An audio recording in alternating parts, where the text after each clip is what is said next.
So, bagamat wala na po mga sangkay itong si Miriam Santiago, ang pinakamagaling na naging senador na sayang hindi naging presidente, mga sangkay, bagamat wala na po sa mundo, pero nanunupalpal pa rin yung mga statement niya. At dito nga po itong si Leviste ay dinurog niya mga sangkay. Bakit? Pag-usapan po natin.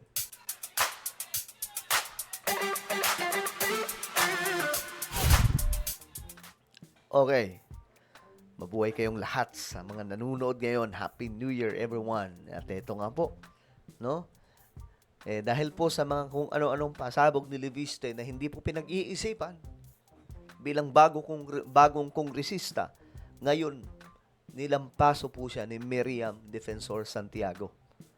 Pag-usapan po natin yan, mga sangkay. Anyway, bago tayo magtuloy-tuloy sa mga hindi pa po dyan, nakakapag-subscribe, no? Ano pang hinihintay ninyo? Makikita nyo po yung subscribe button sa baba ng video na to. I-click nyo lamang po yung subscribe. I-click ang bell at i-click nyo po yung all. Alright? Sa mga nanonood po sa Facebook, i-follow nyo po yung ating Facebook page. Okay. Ito magandang pag-usapan to ngayon, mga sangkay. Kasi nga po, itong si Leviste ay kung ano-ano po yung sinasabi. Kung ano-ano po yung pasabog na tila bang akala niya, lahat ng alam niya, talagang yun na yun. Kagaya po na ito mga sangkay. Ito yung kanyang pasabog. Bawat kongresista tumatanggap ng tig 2 million bonus. Okay, pakinggan po natin. Ibinunyag ni Congressman Leandro Leviste na tumanggap umano ng 2 milyong pisong Christmas bonus ang bawat kongresista. Ayon kay Leviste, bukod pa raw yan sa 300,000 pesos na buwan ng sahod ng kongresista at 1 milyong pisong operating budget. Kinwestiyon din ni Leviste ang pagdagdag ng budget ng Kamara na aabot sa 10.5 billion pesos nang wala umanong nangyaring debate o diskusyon ng mga mambabatas. Paliwanag ni Leviste sa 27.7 billion pesos na proposed budget ng Kamara para sa 2026, 18.6 billion pesos dito ay napupunta sa Maintenance and Operating Expenses o MOOE. Yon, ito ng MOOE. At yan daw ang nagsisilbing secret funds umano ng Kamara. Malaking bahagi dito, yung mga cash na ibinibigay direkta. Alam niyo mga sangkay, nung una tuwang-tuwa pa ako dito eh. Pero ngayon, medyo nababanas na rin po tayo mga sangkay sa mukha niya eh. Kasi may mga sinasabi po siya ngayon na talagang kaanuhan na, kahangalan na. Sa mga congressman na ang liquidation is by certification. Pero ang katanungan ko, bakit hindi natin una nililiquidate with receipts like other government agencies, lumalabas parang itong confidential intelligence fund na yung pambayad sa mga social media trolls ay nanggagaling sa mga sinisekretong mga funds katulad ng MOOE. Okay, ngayon mga sangkay, eto na. Nabuking siya dito. Ito, paglilinaw sa 2 million Christmas bonus or na ano to, MOOE. Okay, ngayon, ano ba ang mayroon dyan mga sangkay? Ito. Oh. Dito nilinaw kung ano nga ba ang mayroon dito mga sangkay. Ito, tingnan po natin. Nagpapasalamat po ako. Ito. Ito yung inano niya mga sangkay. Office po ni Leandro. Ito po yung tinukoy niya mga sangkay tungkol sa MOOE. Na ngayon, nagkomento pa po dito yung marami sa mga kongresista. Nagbatuhan po ng komento mga sangkay. Ito. Mamaya, makikita niyo yung video ni Miriam na sinusupalpal si Leandro. Basahin po natin ito. Ayan, sabi dito mga sangkay, unang-una sa lahat, sabi ni Ridon, meron talagang pattern ng kasinungalingan. O, ayan na mga sangkay.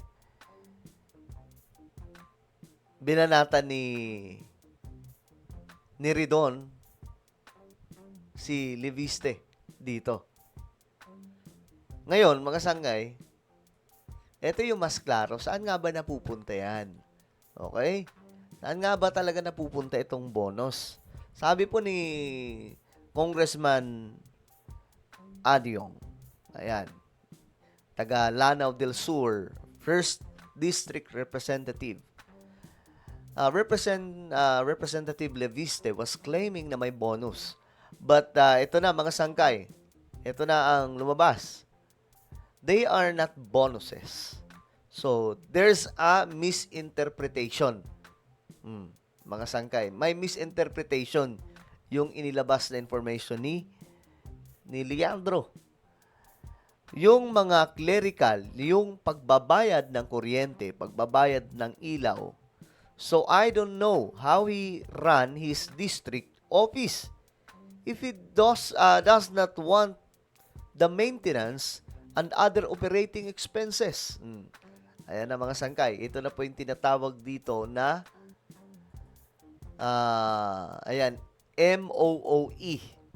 Para pala yan doon mga sangkay sa maintenance at sa opisina ng mga kongresista. Kaya sabi po niya dito, hindi niya alam kung paano niya pinatatakbo yung kanyang opisina ng kanyang district. If he does not want the maintenance and other operating expenses, if he does not want to run his district office, because I believe he is a billionaire, he does not need that kind of money. So be it. Sabi po niya mga sangkay. So ngayon, nilinaw po. Nilinaw dito mga sangkay na itong pera pala na 2 million ay tinatanggap ito ng mga empleyado na mga kongresista at maintenance mga sangkay. Hindi po para ipam-party-party ng mga congressman. Ngayon, mga sangkay, ito, pinaliwanag mismo. Dito, nilampaso ni Leviste, no? Nilampaso si Leviste ni Miriam. Ito, bagamat wala na po si Miriam, pero talagang dinurog siya dito. MOOE, Ayan na. alam mo yan, ilagay na natin sa layman's language, our office expenses.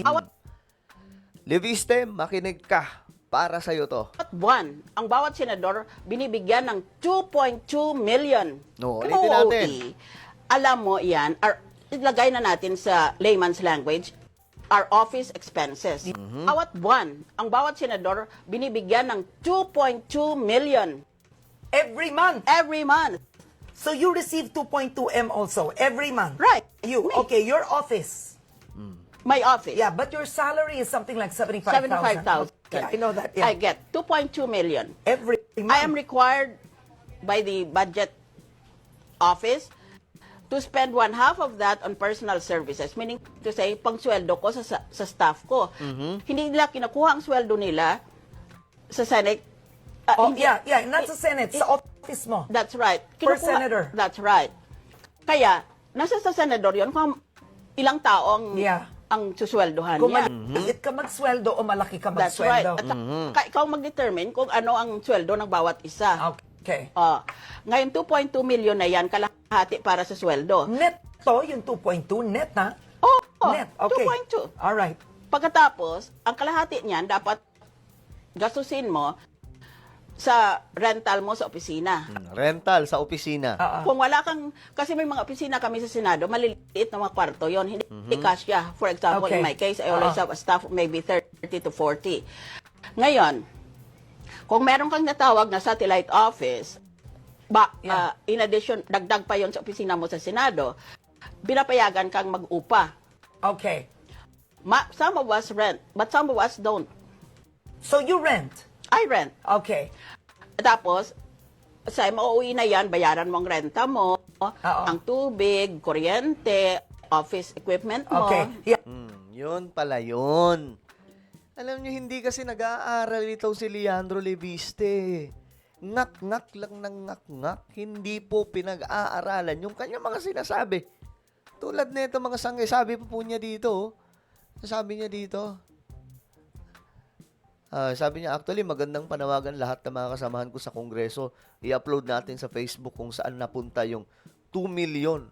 Pag mangyari po yan, wala na akong masasabi. Bugok Tangi-tangi po talaga. Kaya nabuboljak ka ni Miriam Santiago dahil sa magiging anga-anga. Ayan po, ulitin ko. Leandro Leviste, makinig ka. UE, alam mo yan, No, alam mo yan, Leviste, makinig ka dito sa brilliant senator. lagay na natin sa layman's language, our office expenses. Bawat Office expenses na gustong ipa-video pa. Ipa-upload ni Leviste. buwan, Bola ang bawat talaga. senador binibigyan ng 2.2 million Every month. every month. So you receive 2.2 M also every month. Right, You, me. okay, your office. My office. Yeah, but your salary is something like 75,000. 75,000. Okay, I know that. I Yeah. get 2.2 million.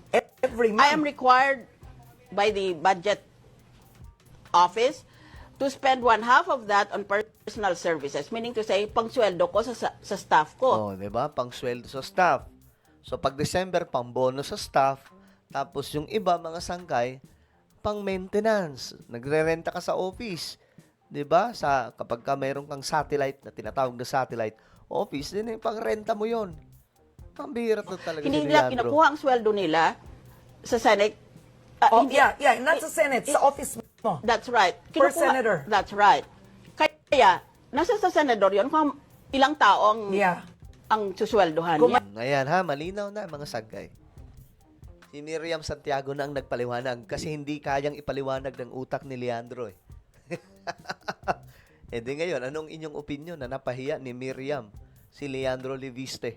Comment down below. Mayroon po tayong YouTube channel. Ito po ay Sangkay Revelation. Hanapin niyo po ito ngayon sa YouTube. Kapag nakita niyo na, i-click niyo po yung subscribe. I-click ang bell at i-click niyo po yung all. Ako na po ay magpapaalam. Mag-iingat pong lahat. God bless everyone.